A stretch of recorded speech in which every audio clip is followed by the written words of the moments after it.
안녕하세요. 지산명가 장금희 이혜연입니다. 지식산업센터는 사업자가 사업을 하기 위해서 분양을 받는 거죠. 분양 받기 전에 한 호실에 사업자 등록증을 내야 되는 게 원칙입니다.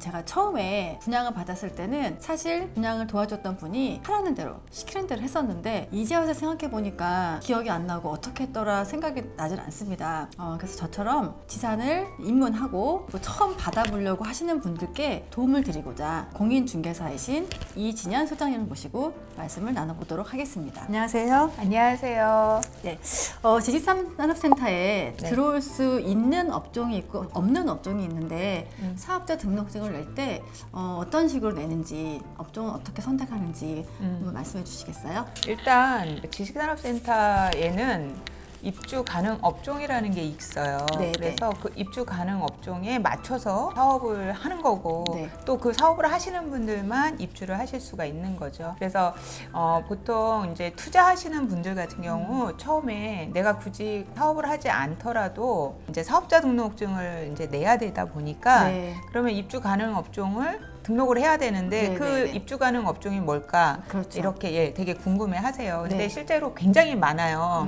그래서 그거를 다 외우지는 못해요. 근데 네. 우리가 큰 틀에서 한번 보자면 네. 지식산업센터 관련된 법률이 하나 있는데 이제 산지법이라고 있는데 네. 산지법이 뭐냐면 동일 건축물 6개 이상의 제조업, 지식산업 및 정보통신업을 영위하는 자와 지원시설이 복합적으로 입주할 수 있는 다층형 집합 건물이다. 이렇게 되어 있습니다. 그러면 여기서 지금 딱 나와 있어요. 제조업, 지식산업, 그 다음에 정보통신업, 네네. 마지막으로 지원시설. 그러니까 이 네 가지만 입주를 할 수 있다. 이렇게 보시면 돼요. 네네. 그러면 자, 제조업, 지식산업, 정보통신업, 그 다음에 지원시설. 이 네 가지 안에, 포괄적으로 이 네 가지 안에 이제 세부적인 내용들이 있는데 그 세부적인 내용은 굉장히 많아요. 네. 많아서 그거는 이제 추후에 이제 분양을 할 때 보면 분양 공고문이나 네. 그 다음에 산지법 법률 안에 있습니다. 그래서 그거는 따로 이제 나중에 필요하신 분들을 좀 찾아보시면 되고요. 여기에 나와 있듯이 지산에 입주 가능한 업종이 아까 이제 제조업이라고 말씀을 드렸는데 제조업은 보통 다 아시잖아요. 네. 제조업은 그렇고 또 지식산업이라고 하는 건 뭐냐? 지식산업의 대표적인 게 뭐냐면 경영 컨설팅, 광고 대행업. 저희가 사업자 낼 때 가장 많이 하는 것 중에 하나가 네네. 이거죠. 네. 예, 그리고 IT 업계. 예, 네. 그다음에 이제 정보통신업은 뭐 소프트웨어 개발 및 자문업, 뭐 그다음에 컴퓨터 프로그래밍 이런 것들이 있고요. 그다음에 이제 마지막으로 지원 시설이 있는데 지원 시설이라는 것은 나중에 제가 다시 말씀을 좀 드리겠지만 우리가 보통 알고 있는 기숙사, 뭐 창고 네. 이런 것들이 다 지원 시설에 포함이 돼요. 그래서 그런 것들이 입주 가능한 업종이다. 이렇게 생각을 하시면 되고요. 그러면 입주가 가능한 업종이 있으면 입주가 가능하지 않은 업종도 있겠죠. 네네네. 예, 입주가 가능하지 않은 업종은 큰 틀에서 말씀을 좀 드리면 네. 첫째는 그 지식산업센터의 건축물 대장을 보면은 용도가 공장으로 되어 있어요. 네, 맞아요. 그렇죠? 네네. 예. 그래서 생각을 해보시면 공장에 예를 들어서 세무사 사무실이 들어온다든가, 그 다음에 뭐 병원이 들어온다든가 이상하잖아요. 그죠? 그렇게 생각하면 예, 되겠구나. 예. 네네네. 그래서 이게 공장이구나. 그러면 공장에 어울리는 업종들이 들어오고 어울리지 않은 업종들은 지원시설로 이제 가게 되죠. 그러니까 지원시설이 필요한 이유가 이제 이거예요. 많은 분들이 지식산업센터에서 근무를 하셔요. 네. 그런데 이분들이 업무와 관련되지 않은 다른 것들이 필요할 때가 있어요. 밥도 드셔야 되고, 그쵸. 그죠? 문구도 사러 가야 네, 되고, 네, 뭐 네. 편의점도 필요하고 여러 가지가 필요한데 그것들을 지원하기 위한 시설이 그 지원 시설이고, 지원시설. 뭐 대표적인 게 기숙사, 기숙사, 창고 이런 것들도 다 지원 시설에 포함이 되는 거여서 입주 업종 중에 불가능한 업종은 이 네 가지 업종 중에 제조업이 아까 가능 업종이잖아요. 네. 근데 제조업 중에 소리가 크게 나는 소음이 제조업, 예, 소음이 심하게 많거나 그다음에 네. 유해한 물질들, 뭐 석유나 화학 제품들을 제조하는 업종이 있어요. 네, 제조업 중에 이것들은 이제 다른 사업장에 영향을 미치기 때문에 그런 것들, 아까도 말씀드렸지만 소음이나 그런 것들, 냄새가 많이 나는 것들, 제조업 중에 뭐 예를 들어 육류 가공 같은 경우는 냄새가 좀 많이 나겠죠. 있죠. 그렇겠죠. 예, 그런 것들은 입주를 할 수 없는 업종으로 네, 분류가 네, 되어 네, 있습니다. 그렇게 생각을 하시면 되고 자세한 내용은 이제 산지법이나 아니면은 분양 공고문 여기를 확인해 보세요. 네, 네. 여기서 하나 제가 이제 체크해 드려야 되는 게 뭐냐면 지자체마다 약간씩 또 입주 제한 업종들이 있어요. 아, 그렇죠. 입주 가능 업종 중에 제한하는 업종들이 있어요. 그 한강을 끼고 있는 그렇죠. 데, 그렇죠. 예, 네네네. 그러니까 보통 뭐 다산에 한강변을 네네네. 끼고 있는 데나 덕은 쪽에 한강을 끼고 있는 이런 쪽에서는 입주가 가능한 업종인데도 불구하고 예, 좀 제한을 경우가. 하는 업종들이 있으니까 그런 것들은 분양 공고문에 좀 찾아보시면 될 것 같습니다. 네. 아, 잘 알았습니다. 아, 공장이라는 거를 딱 생각을 하고 거기에 네네. 어울리는 것과 어울리지 않는 것을 생각하면 좀 수월한 것 같아요. 네네. 아, 그러면 지식산업센터에 아까 지원시설에는 뭐 병원 또뭐 변호사 사무실 이런 것들이 들어가 있는다고 하는데 그러면 지원시설에 분양받지 못하는 것들도 있나요? 있죠. 어떤 것들? 그러니까 지원 시설은 아까 말씀드렸듯이 네. 이제 위에 공장, 오피스 이제 거기서 근무하시는 분들이 네. 편리하게 할 수 있는 어떤 서포트하는 네, 개념이라고 그렇죠. 보시잖아요. 네. 보통 상가하고 비슷하게 보시면 돼요. 지원 시설은. 네. 그러니까 상가랑 비슷하다라고 보시면 되는데 이제 여기에 들어갈 수 없는 업종이 뭐냐면 사행성.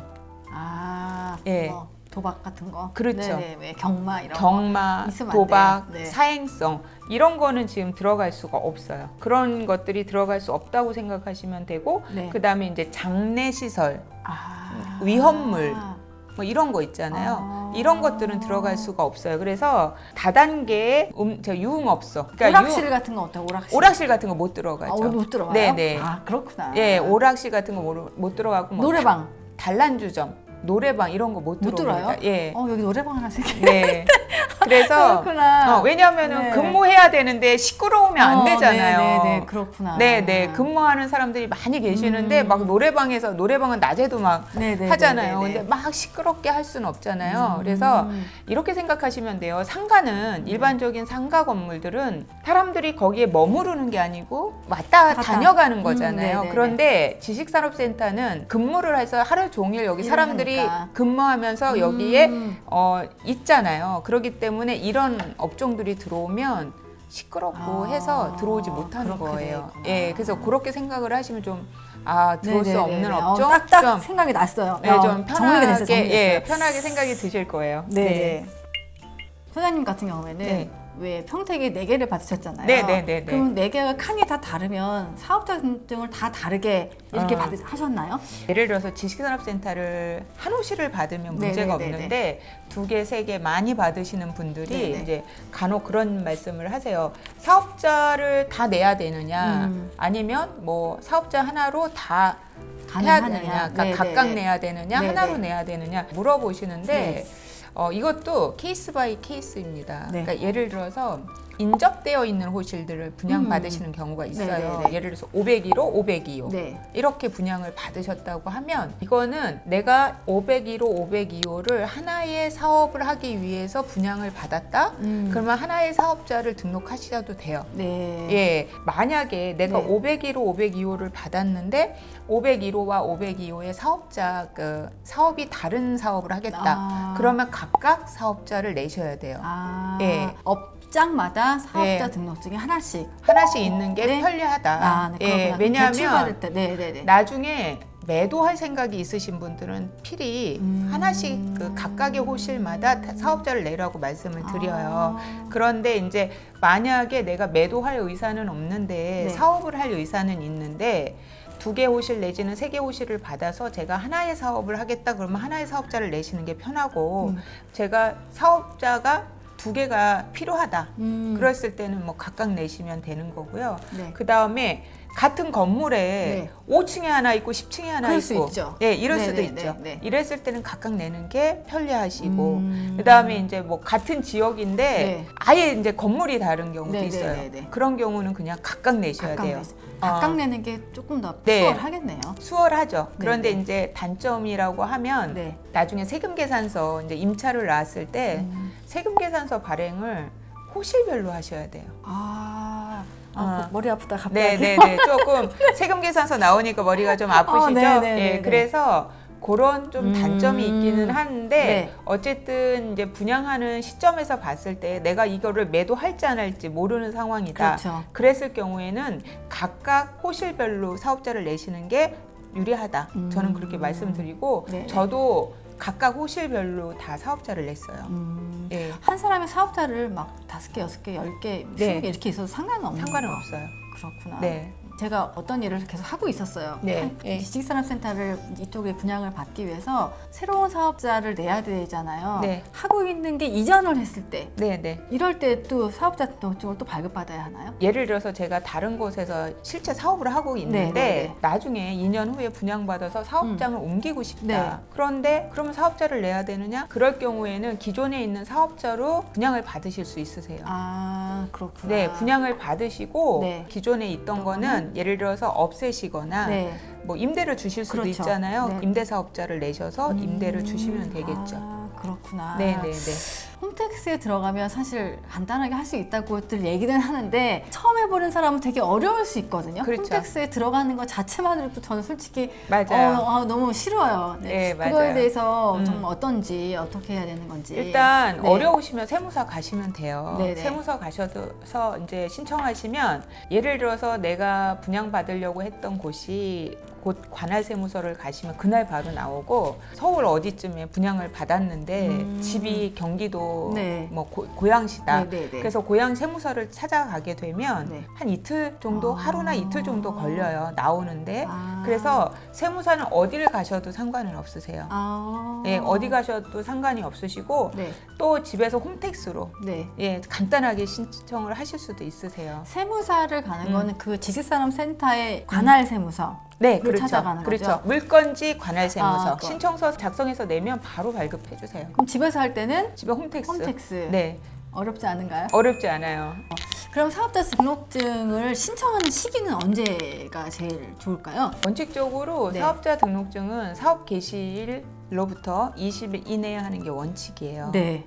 그런데 이제 분양 같은 경우는 저희가 사업자 등록증이 필요하긴 하지만 저희가 사업을 하는 건 아니잖아요. 당장 하는 하는 건 건 아니잖아요. 아니죠. 그래서 분양계약서를 먼저 쓰고 그 분양계약서를 들고 가서 이제 사업자 등록증을 신청을 할 때 사업 개시일을 그 준공일 이후로 예, 그 신청하시면 되거든요. 준공일이 보통 2년에서 2년 반 사이가 걸린다고 그렇죠. 하잖아요. 네, 분양계약서에 보면 네. 대충 이제 대충 나오죠. 입주일이 어느 정도다 이렇게 나와요. 네, 네, 그러면 네. 이제 그 뒤 이후로 해서 보통 이제 작성을 하고요. 간혹 분양하시는 분들이 네. 사업자가 있어야 분양을 한다, 뭐 이런 얘기를 하는 경우가 있어요. 간혹. 그랬을 경우에는 그냥 집에 네. 집으로 일단 사업자 등록증을 내시고 아, 집 주소로? 네. 네. 그리고 그걸 가지고 가서 분양 계약서를 쓰시고 그런 다음에 이제 나중에 이제 주소를 변경하면 되는데 분양의 경우는 보통 다 계약서를 먼저 작성을 하고 바로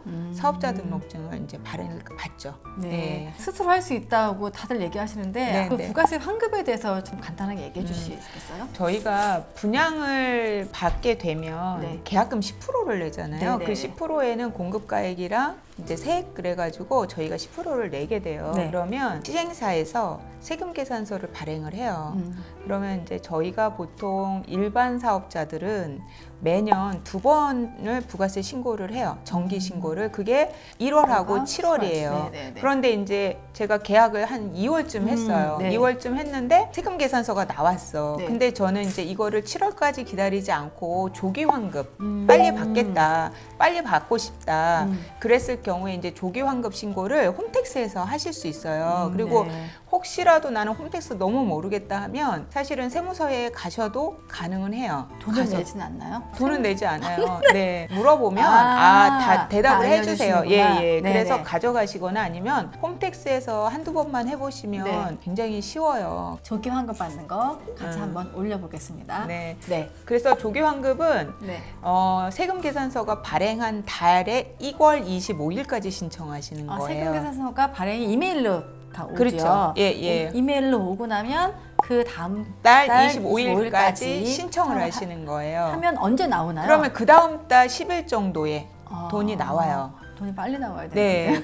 그래서 예를 들어서 이제 제가 분양 계약서를 5월 예를 들어서 1일 날 썼어요. 네. 썼는데 세금 계산서가 5월 15일 날 나왔어요.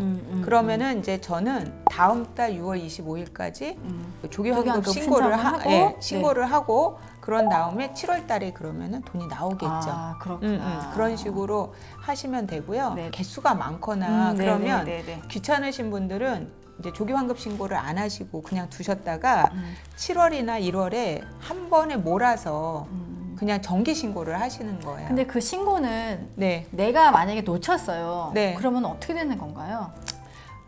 예를 들어서 이제 신고하는 기간이 1월하고 7월인데 이걸 네, 놓쳤어요. 놓쳤으면 기한 후 신고를 하시는 거예요. 기한 후에 예, 신고를. 그러니까 기한 이내에 신고를 해야 되는데 네. 내가 이런 사정 때문에 기한 후 네. 신고를 하시는데 놓쳤다고 하시면 빨리 하셔야 돼요. 왜냐하면 이게 내가 내야 되는 납부세액의 20%가 가산세가 붙어요. 그렇기 때문에 놓쳤다는 거 인지하면 하루라도 빨리 하셔야 되고 네. 만약에 신고 기일 이후 네. 30일 이내에 신고를 하면 그 가산세가 붙는다고 네네네네. 말씀드렸잖아요. 그거에 50%를 감면을 받아요. 그러니까 쉽게 어렵다, 얘기하면 어렵죠. 어려워. 네. 그럼 내가 가산세가 예를 들어서 10만 원이 붙었는데 네. 30일 이내에 만약에 했다. 그러면은 5만 원만 내시면 되는 네네네네. 거예요. 그 다음에 이제 30일 이후부터 6개월 이내에 신고를 하시면 20% 감면을 받는 거예요. 그러면은 원래는 가산세가 10만 원이었는데 8만 원만 내면 되는 거죠. 그러니까 이게 하루라도 빨리 신고를 하시는 게 예, 좋다. 혹시라도 놓치셨다 해도 영영 안 하면 어떻게 되나요? 그러면 가산세가 계속 붙죠. 아, 물론 그렇구나. 뭐 영구적으로 붙지는 않지만 네. 그 부가세 안 내면 뭐 압류 들어오고 그러는데 그렇겠죠. 뭐 계속 예. 오겠죠. 그렇죠. 네네네. 그래서 빨리 신고를 하시는 게 좋다 이렇게 말씀을 드릴게요. 네네. 분양을 받고 네. 뭐 조기환급 신청도 했고 뭐 이제 어느 정도 알았어요. 근데 이제 중도금 날짜가 이렇게 도래하고 중도금도 뭐 이렇게 나눠서 내게끔 네, 돼 있는데 사실 저도 예전에 분양 받았을 때 중도금 자살을 하러 오세요 해가지고 서류 준비해서 갔더니 그냥 사인만 탁 했단 말이에요. 네. 그 다음에 잔금이 왔을 때 대출을 알아보세요 이렇게 해야 되는데 그 중도금과 잔금을 치러야 될 때 초보자들이 좀 알아야 되는 기본 상식이 좀 있을까요? 기본적인 거는 일단 계약서를 쓰면서 10% 우리가 계약금을 내죠. 내죠. 네. 그 다음에 이제 중도금 말씀하신 대로 자서하러 오세요. 그러면 네. 자서하면 중도금 보통은 50%예요. 네. 이 50%를 이제 보통 1회차부터 5회차까지 나눠서 네. 은행에서 알아서 시행사에다가 이제 납부를 해요. 그러면 이제 제 앞으로 계속 대출이 생기는 거예요. 네. 그런데 이게 이제 무이자 대출이다 보니까 네. 저희가 뭐 이자를 낸다거나 네. 돈을 뭐 저희한테 줘서 저희가 내는 게 아니죠. 맞아요. 그러다 그렇죠. 보니까 돈을 낸다는 생각이 사실 안 안 들어요. 들어요. 근데 돈을 내고 있는데도 잘 안 아니, 들어요. 서류상에는 1차, 2차, 3차, 4차, 5차가 있는데 사인은 한 번만 그쵸, 하잖아요. 그쵸. 네네네. 그래서 내가 돈을 내고 있구나 이걸 잘 모르시는데 어쨌든 이제 그 중도금 대출을 이제 다 하죠. 근데 여기까지는 사실 할 일이 할 일이 별로 없어요. 없어요. 별로 없는데 이제 입주 기간이 이제 준공이 나고 입주 기간이 딱 도래하면 네. 자, 잔금 대출 받고 네. 뭐 알아보세요. 네. 그리고 입주 기간이 언제까지입니다. 딱 이렇게 네. 말씀을 이제 그 안내문을 받죠. 와요. 네네. 안내문을 받으면 그 안에 그게 무슨 얘기냐면 준공이 나고 입주 지정 기간이 언제부터 언제까지입니다라고 안내문이 오면 자, 이때부터는 중도금에 대한 대출 이자를 분양자들이 내게 되어 있어요. 입주 지정 기간이 시작이 되는 그 순간부터 네네. 이자는 이제 본인들이 부담을 하는 네, 거죠. 그렇죠. 네네네. 그리고 잔금에 대한 거는 네. 분양자들이 이때는 부담을 안 해요. 잔금에 대한 거는. 아직 근데- 안 받았으니까. 예, 예. 네네네. 근데 이제 이 입주 지정 기간이 지나버리면 네. 연체가 붙기 시작을 그렇죠. 해요. 네네. 그러니까 만약에 등기를 하실 거면 이 안에 하시는 게 제일 낫고 잔금 대출을 받으러 이제 네. 가야 되잖아요. 네. 그래서 은행을 여러 군데 다녀보시면 제 경험상으로는 주거래 은행이 있음에도 불구하고 실제로 대출을 실행할 때 보면 주거래 은행 아닌 곳이 대출도 더 많이 해주고 그래요? 이율도 더 쌀 때가 있어요. 아. 그래서 또 어떤 분은 어떤 은행이 싸다, 어떤 은행이 잘해줬다 이렇게 얘기를 하는데 맞아. 또 저는 거기 가니까 생각보다 이율도 높고 그다음에 뭐 대출 비율도 좀 작고 그래서 본인한테 맞는 은행이 있을 거예요, 분명히. 보통은 거기에 지정하는 곳에 은행이 몇 개 정도가 이렇게 리스트가 딱 오잖아요. 네. 거기에 일단 가보게 되잖아요. 그게 제일 좋아요, 사실은. 왜냐하면 네.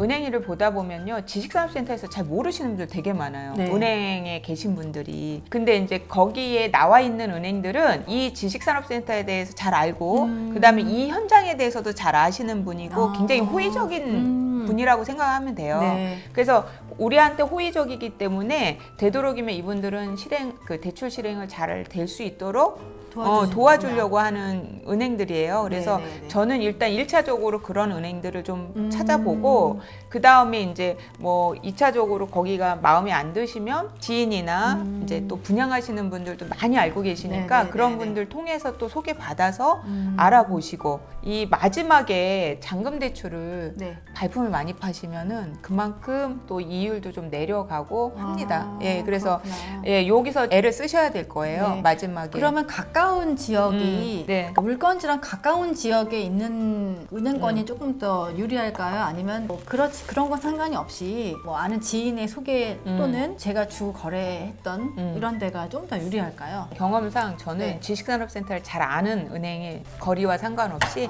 지식산업센터에 대해서 잘 아는 은행이 아니라 지식산업센터에서 잘 아는 직원이 있는데 많이 해줘요. 이 네네. 은행원들 중에서도 지식산업센터를 잘 아시는 분이 계시고요. 네네네. 잘 모르는 분이 그렇죠. 계세요. 네. 그러면 모르는 분한테 가면 안 돼요. 뭐 이래요. 이렇게 얘기를 하는데 네. 잘 아는 분에 가면 이거 가능해요. 아, 그렇구나. 이렇게 얘기가 나오거든요. 저 같은 경우도 작년에 제가 이제 평택거 할 때도 네네. 지인한테 통해서 아는 분한테 했거든요. 네. 그분은 워낙 지식산업센터를 많이 하셨고 아, 잘하세요. 이 지산에 소개 좀 대해서. 시켜주세요.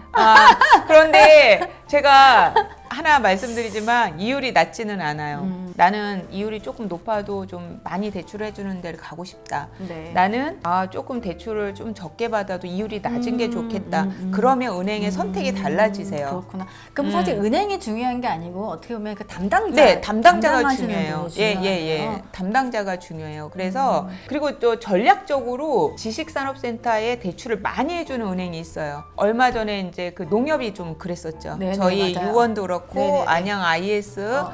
거기 이제 그 입주할 때 농협에서 굉장히 허위적으로? 공격적으로 대출을 해줬었어요. 전략적으로 또 많이 해주는 은행들이 있어요. 네. 그럼 또 그런 은행들을 또 뭐 섭외해가지고 한번 해보시는 것도 나쁘지 않을 것 같고요. 네네. 예. 그럼 그러한 방법들을 동원해서 이제 잔금을 딱 치르게 되면 네. 등기가 오잖아요. 제 소유가 되잖아요.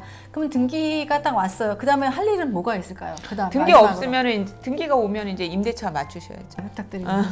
잔금 대출을 실행하는 날, 네. 잔금 대출을 실행하는 날 법무사도 같이 움직이거든요. 그러니까 아. 잔금 대출이 실행이 되는 네. 날 법무사도 서류를 다 받아서 이제 잔금이 딱 치러지면서 그때부터 이제 쉽게 얘기하면 제 소유가 되는 거예요. 네, 그렇죠. 단지 서류적으로 작업이 필요한 거예요. 내 거라는 거를 네. 등기권리증에 딱 이름을 박아야 되잖아요. 네네네. 그거를 하는 게 법무사예요. 아. 그래서 법무사가 잔금 대출하는 날 보면 법무사도 같이 동시에 움직이거든요. 그러면 이제 등기가 되고 나면 며칠 있다가 이제 등기권리증이 저한테 오죠. 제 손에 딱 이제 도착을 하죠. 그 법무사는 제가 법무사 사무실 가가지고 이렇게 부탁을 해서 섭외가 되는 건가요? 아니면은 그것도 현장마다 조금 다른데 네. 현장에서 섭외한 법무사들이 있어요. 네. 그분들이 일을 제일 빨리 하긴 해요. 그렇죠. 간혹 네. 이분들은 들어오신 법무사들이다 보니까 싸지 않을 때가 있어요.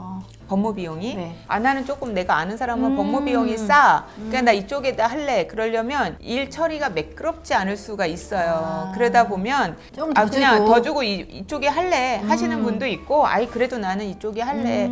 그거는 선택 사항이에요. 법무 비용은 얼마 정도 나갈까요? 그 물건이 얼마냐에 따라서 달라요. 그렇겠죠. 네, 그래서 네네. 그거는 뭐 제가 말씀은 못 드리겠는데 최근에 한 4억 정도 되는 물건을 하나 제가 등기를 했는데 네. 한 30만 원 정도 저 들었던 것 같아요. 근데 거기에 법무 비용만 들어가는 게 아니고 정확히는 기억이 안 나지만 하여튼 법무사에 낸 비용이 한 30만 원 정도 됐던 것 그렇구나. 같아요. 그러면 이제 지식산업센터를 처음에 계약을 하고 사업자 등록증을 내고 중도금을 내고 잔금 처리까지 해서 은행 일까지 이렇게 어떤 식으로 하는지를 도와주셨습니다. 네. 주셔서 너무 감사드리고요. 저처럼 특히 여자분들 같은 경우 이게 굉장히 약한 부분이 있거든요. 그래서 이런 것들을 여러 번 돌려가면서 유튜브를 신청하다 보면은 조금 머릿속에 좀 들어오지 않을까 싶습니다. 도와주신 우리 소장님, 이지전 소장님 감사드리고요. 네, 저희 채널 구독과 좋아요 눌러주세요. 감사합니다. 네, 감사합니다.